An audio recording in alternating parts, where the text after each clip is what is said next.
Article आगे ध्यान दीजिएगा आप लोग। Kinds of article, kinds of article. अब आर्टिकल के प्रकारों के बारे में जान लीजिए। आर्टिकल दो प्रकार के होते हैं। आर्टिकल कितने प्रकार के होते हैं? दो प्रकार के होते हैं।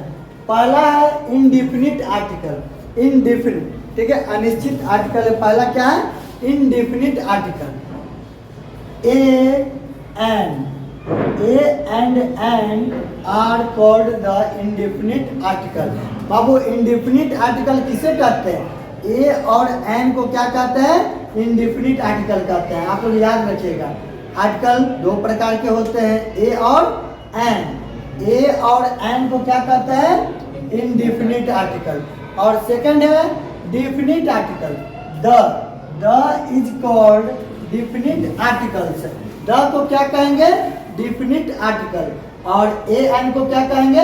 Indefinite article. Because it normally points out some particular persons और things. Because it normally points special person things. कहीं पे विशेष जगह, विशेष नाम, समझिए ना, जिसे विशेष प्रतीत हो, विशेष वस्तु का बोध हो, विशेष नाम का बोध हो, विशेष जगह का बोध हो, वहाँ पे हम लोग द का प्रयोग करेंगे। अभी तो बस काइंड्स ऑफ आर्टिकल बता रहे हैं, आपको सारा समझाया जाएगा। ए का प्रयोग कहाँ कहाँ किसके साथ करते हैं, एन का प्रयोग कहाँ और किसके साथ करते हैं, द का प्रयोग कहाँ और किसके साथ करते हैं। उसके बाद आपका प्रैक्टिस करवा दिया जाएगा तो आप लोग का पूरा आर्टिकल बढ़िया से क्या हो जाएगा? कंप्लीट हो जाएगा। आगे नोट में ध्यान दीजिएगा। Use of indefinite article. Indefinite article कहने का मतलब है ए और एन। इनडिफिनिट आर्टिकल ए और एन ही ना है जी। तो ए और एन का यूज कहाँ पे करेंगे, कैसे करेंगे, दोनों का यूज समझ लीजिए। ये बस एक छोटा सा नोट है, फिर हम आपको लिखवाएंगे ए का यूज कहाँ कहाँ होता है, किसके साथ होता है, किसके आगे होगा, समझिए ना। फिर एन का यूज कहाँ होगा, किसके साथ होगा, किसके आगे होगा, कौन से वर्ड में, कौन से सेंटेंस में, समझिए ना। उसी तरह से द का यूज आप लोग को हम बताएंगे। चलिए यहाँ ध्यान दीजिएगा। ए और एन का प्रयोग, ए और एन का प्रयोग हमेशा सिंगुलर नाम के पहले किया जाएगा। बहुआ प्लूरल रहेगा तो ए और एन का प्रयोग नहीं होगा। ए और एन का प्रयोग हमेशा सिंगुलर नाम के ही आगे होगा। जैसे एज एग्जाम्पल में देख लीजिए, यहाँ पे डैश है और एप्पल, APPLE एप्पल, तो यहाँ पे एन एप्पल होगा। लेकिन वहीं जब यहाँ पे एस लग जाएगा तो ये क्या हुआ? सिंगुलर है? नहीं, क्या हो गया? प्लूरल हो गया। तो यहाँ पे आर्टिकल का प्रयोग करेंगे या इनका? कभी नहीं करेंगे। तो ये सारे जो यूजेस हैं उसको मैं बताऊंगा इसका प्रयोग में। ए और एन का जितना रूल्स रहेंगे ना, उसमें हम आपको बताएंगे। देखिए आप लोग बारीकी से समझिए, समझ रहे हैं ना, बात समझ में आ रही है। ए और एन का प्रयोग सिंगुलर नाउन के साथ करते हैं, सिंगुलर काउंटेबल नाउन के साथ करते हैं, सिंगुलर काउंटेबल नाउन के साथ करते हैं, ठीक है। आगे ध्यान दीजिएगा। A and first sound pronunciation, मतलब कोई भी वर्ड हम लिखे हुए हैं, कोई भी हम वर्ड लिखे हुए हैं, जनरली देखिएगा हम कुछ वर्ड लिख देते हैं। यहाँ पे हम यहाँ पे लिख देते हैं ML और यहाँ पे हम लिख देते हैं काव। काव को हटा देते हैं, हम लिख देते हैं यहाँ पे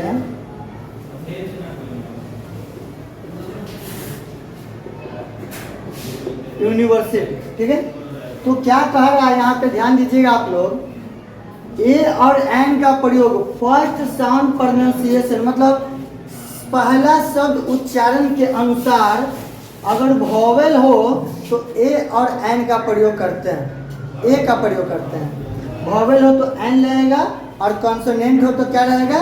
ए लगेगा। ध्यान दीजिएगा। ए और एन फर्स्ट साउंड प्रोनाउंसिएशन, मतलब कोई भी हम वर्ड लिखे, जैसे यूनिवर्सिटी, तो पहला साउंड, फर्स्ट साउंड ये ना जी, फर्स्ट साउंड मतलब ध्वनि होता है, तो पहला ध्वनि यू है, यू है, तो इसका प्रोनाउंसिएशन करते हैं। अगर जो ये वॉवेल है तब एन लगेगा, तो ये तो वॉवेल है, क्या है? वॉवेल है ना जी। तो यहाँ पे एन होना चाहिए ना, इसके अकॉर्डिंग यहाँ पे एन होना चाहिए, एन का प्रयोग होगा। शब्द का प्रथम लेटर क्या है यह महत्वपूर्ण नहीं है, अगला पॉइंट देखिएगा। शब्द का प्रथम, ये वर्ड हुआ ना, यूनिवर्सिटी एक वर्ड है, और वर्ड का जो प्रथम लेटर है वह क्या है यह महत्वपूर्ण नहीं है, महत्वपूर्ण है उसके उच्चारण की प्रथम ध्वनि। अब प्रथम ध्वनि का उच्चारण अगर हम हिंदी में करते हैं स्वर के रूप में, तो यहाँ पे इसका जब हिंदी प्रोनाउंसिएशन करते हैं तो यू आया, यू यानी कि यह साउंड लेकर आता है। यू कौन साउंड लेकर आएगा बाबू, यह साउंड लेकर आएगा। यह जो क्या है, स्वर है या व्यंजन है, यह व्यंजन है। तो हम सिर्फ वॉवेल यानी स्वर के साथ एन का यूज करते हैं, और व्यंजन के साथ किसका यूज करेंगे, ए का यूज करेंगे। तो यहाँ पे क्या हो जाएगा, रूल्स के अकॉर्डिंग यहाँ पे ए होना चाहिए, ठीक है। वहीं पे यहाँ पे देख लीजिए एम है शॉर्ट फॉर्म में, तो एम ए, तो फर्स्ट लेटर साउंड का पहला वर्ड का प्रोनाउंसिएशन करेंगे, तो फर्स्ट वर्ड एम ए है, और पहला लेटर साउंड क्या है, ए है, और ये क्या आता है, स्वर आता है। स्वर करने का मतलब कि वॉवेल आता है, तो इसके आगे क्या लगाएंगे बाबू, एन लगाएंगे, रूल्स के अकॉर्डिंग एन लगेगा। ऐसे जनरली हम लोग वॉवेल्स कॉन्सोनेंट के अकॉर्डिंग देखेंगे इंग्लिश में, तो यहाँ पे क्या लग जाएगा, ए लगेगा, बट ए लगेगा तो गलत हो जाएगा, समझ गए ना। तो ये कुछ छोटा सा एक नोट वाला रूल था, आगे अब इसे आप लोग नोट कर लीजिए, बढ़िया से हम आगे बढ़ेंगे और मजे से पढ़ाएंगे। आज का क्लास में बस इतना ही रहने देते हैं, अगले क्लास में और फुल्ली डिटेल में विस्तार पूर्वक बढ़िया से आपको पढ़ाएंगे, ठीक है ना।